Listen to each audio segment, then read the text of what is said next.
برای ایران و برای ایرانیان و برای شیعیان جهان مایه مباهات و افتخار و سربلندی است که شاهنشاه با توجه خاص به مذهب و روحانیت با عنایات مخصوص به نشر معارف حقه جعفری و قرآنی و اسلامی سال گذشته در چنین موقفی فرمودند: این وظیفه روحانیت است که بین ماده پرستی و خداپرستی، بین اسلام و مارکسیسم تفکیک کند و این وظیفه روحانیت است که مردم را ارشاد و با فساد مبارزه کند.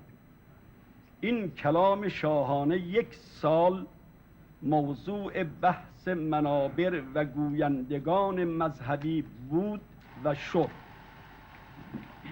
در خلال این بحث سوالاتی که مخصوصاً از جوانان داشتیم نمایانگر این واقعیت بود که آنها حقایق دینی، مفاهیم واقعی اسلامی و قرآنی را درک نکرده اند و نیز محققانه با فلسفه مارکس و کمونیسم ناآشنا هستند.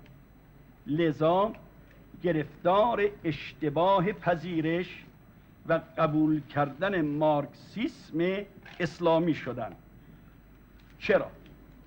متاسفانه دو دستگاه و دو سازمان در این مملکت به عمق اعتقادات مذهبی شاهنشاه و به میزان علاقمندی شهریار ایران به نشر معارف اسلامی و حقه جعفری توجه نکردند.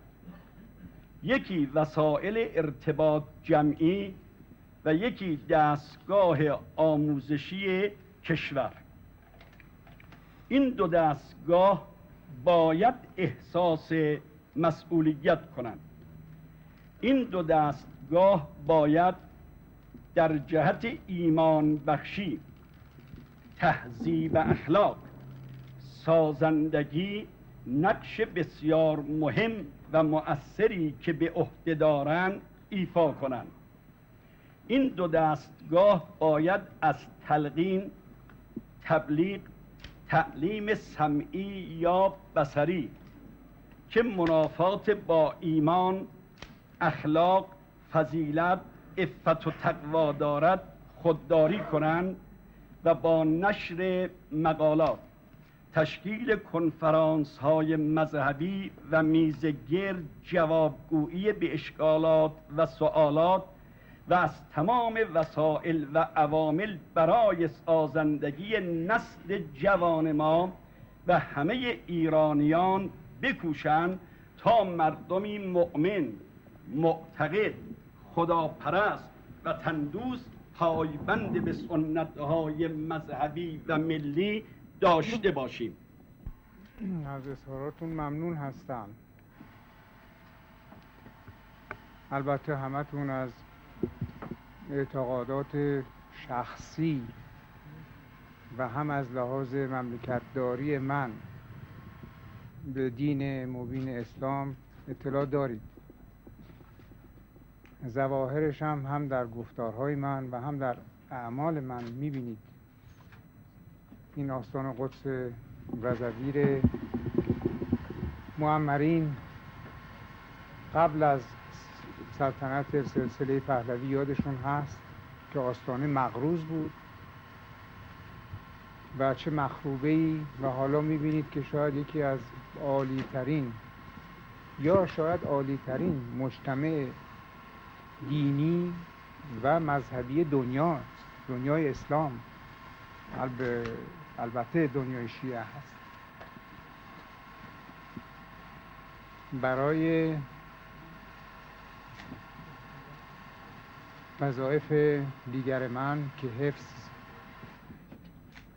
حفظ حدود و ثغور و استقلال مملکته، خود به خود مملکت را اگر ما حفظ کنیم، هم از لحاظ استقلال، هم حدود و ثغور، در اون مملکت ما میتوانیم دینمونه، معتقداتمونه، مقدساتمونه حفظ بکنیم.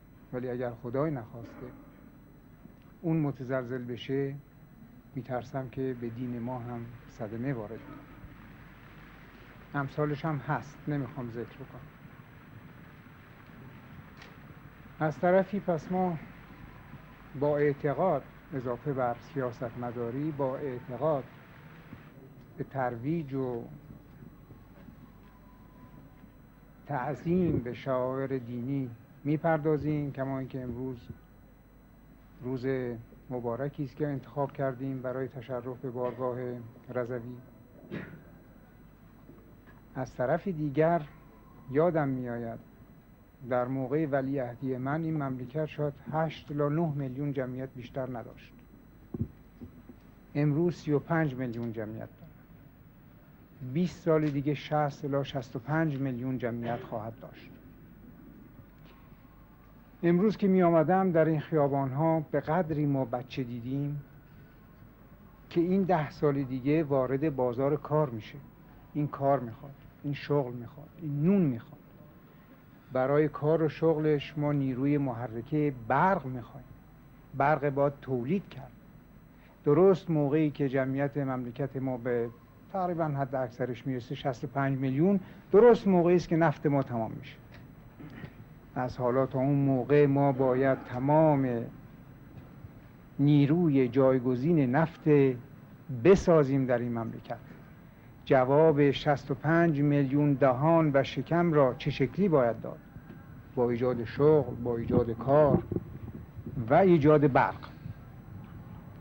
پس از یک طرفی گفتم ما به شعائر دینیمون اهمیت میگذاریم، از طرفی باید مردمی زنده بمانن که صاحب دین باشن. برای اینکه زنده بمانن برق براشون درست میکنیم و برق اتمیک براشون درست میکنیم. انشاءالله با توأم کردن تمام این مطالب، این مملکت، این مردم، این دین، تاریخ گذشتمونه و به خصوص تاریخ آیندمونه، ما برای نسل‌های بعدی تأمین خواهیم کرد. شاهنشاه آریامهر در پاسخ سخن